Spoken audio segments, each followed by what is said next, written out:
ಹಾಗಲಕಾಯಿ ತುಂಬಾ ಇಷ್ಟಪಡೋರಿಗೆ ಈ ರೀತಿ ಸಿಂಪಲ್ ಆಗಿ ನೀವು ಹಾಗಲಕಾಯಿ ಫ್ರೈ ಮಾಡ್ಬೋದು ಅಂತ ಗೊತ್ತಿದೆಯಾ? ಅದಕ್ಕೂ ಮುಂಚೆ ನನ್ನ ಚಾನಲ್ನ ಸಬ್ಸ್ಕ್ರೈಬ್ ಮಾಡ್ಕೊಂಡು ಈಗ ಈ ವಿಡಿಯೋನ ಪೂರ್ತಿಯಾಗಿ ವಾಚ್ ಮಾಡಿ ಅಂತ ಹೇಳ್ತೀನಿ. ಸೊ ನಾನಿಲ್ಲಿ 2 ಈರುಳ್ಳಿನ ತಗೊಂಡು ಅದನ್ನು ಸಣ್ಣದಾಗಿ ಕಟ್ ಮಾಡ್ಕೊಂಡಿದ್ದೀನಿ. ಮತ್ತೆ ಇದಕ್ಕೂ ಮುಂಚೆ ನಾನು ಹಾಗಲಕಾಯಿನ ಸ್ಲೈಸ್ ಆಗಿ ಕಟ್ ಮಾಡ್ಕೊಂಡು ಭೂಮಿ ಮೇಲೆ ಹಾಕಿದ್ದೆ. ಭೂಮಿ ತನ್ನ ಕಹಿ ಅಂಶನ ಹೇಳ್ಕೊಳ್ಳುತ್ತೆ ಅಂತ ಹೇಳಿ ಅಜ್ಜಿ ಹೇಳ್ತಾ ಇದ್ರು.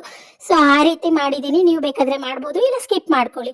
ಸೊ ಬಾಣಲಿ ಗಟ್ಟಿ ಇರೋದನ್ನ ತಗೊಳ್ಳಿ. ಗಟ್ಟಿ ಇರೋ ಬಾಣಲಿಗೆ ನೀವು 2 ಟೇಬಲ್ ಸ್ಪೂನ್ ಆಯಿಲ್ ಹಾಕೊಳ್ಳಿ. ಆಮೇಲೆ ಕಟ್ ಮಾಡಿರೋಂಥ ಆನಿಯನ್ ಹಾಕಿ ಅದನ್ನ ಫ್ರೈ ಮಾಡ್ಕೊಳ್ಬೇಕು. ಆಮೇಲೆ ನೀವೇನು ಹಾಕಿರ್ತೀರಲ್ಲ, ಕಟ್ ಮಾಡಿರ್ತೀರಲ್ಲ ಹಾಗಲಕಾಯಿ, ಅದನ್ನ ತಗೊಂಡು ಕ್ಲೀನಾಗಿ ತೊಳ್ಕೊಳ್ಳಿ. ಯಾಕೆಂದ್ರೆ ನಾನು ನೆಲದ ಮೇಲೆ ಹಾಕಿರೋದ್ರಿಂದ ಕ್ಲೀನಾಗಿ ವಾಶ್ ಮಾಡ್ಕೊಂತೀನಿ. ಅದನ್ನ ಕ್ಲೀನಾಗಿ ವಾಶ್ ಮಾಡಿ ಆನಿಯನ್ ಫ್ರೈ ಆದ್ಮೇಲೆ ಅದಕ್ಕೆ ಆ್ಯಡ್ ಮಾಡಿ ತಿರುಗಿಸ್ಕೊಳ್ಳಿ. ಆಯಿಲ್ ಎಲ್ಲ ಹಾಗಲಕಾಯಿಗೂ ಸ್ಪ್ರೆಡ್ ಆಗಬೇಕು.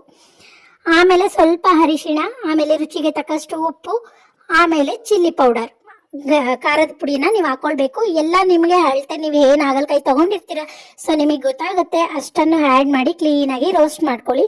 ಯಾವುದೇ ರೀತಿ ನೀರನ್ನು ನಾವು ಇಲ್ಲಿ ಆ್ಯಡ್ ಮಾಡಬಾರ್ದು. ಆಯಿಲಲ್ಲೇ ಅದು ಫ್ರೈ ಆಗಬೇಕು. ನೀರು ಆ್ಯಡ್ ಮಾಡಿ ಬೇಯಿಸೋದ್ರಿಂದ ಕಹಿ ಅಂಶ ತುಂಬ ಬರುತ್ತೆ.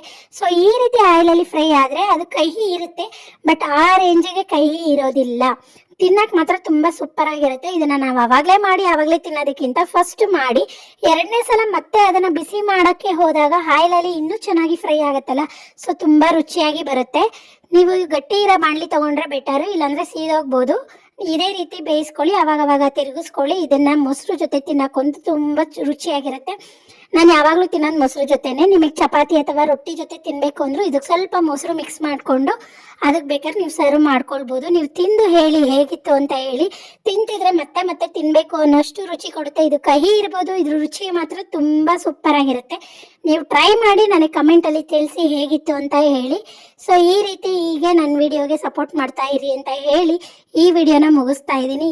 ಪೂರ್ತಿ ವಿಡಿಯೋ ನೋಡಿದ್ರೆ ನಿಮಗೆಲ್ಲ ಥ್ಯಾಂಕ್ ಯು, ಬಾಯ್ ಬಾಯ್ ಹೇಳ್ತಾ ಮತ್ತೆ ಇನ್ನೊಂದು ವಿಡಿಯೋದಲ್ಲಿ ಸಿಗುವ.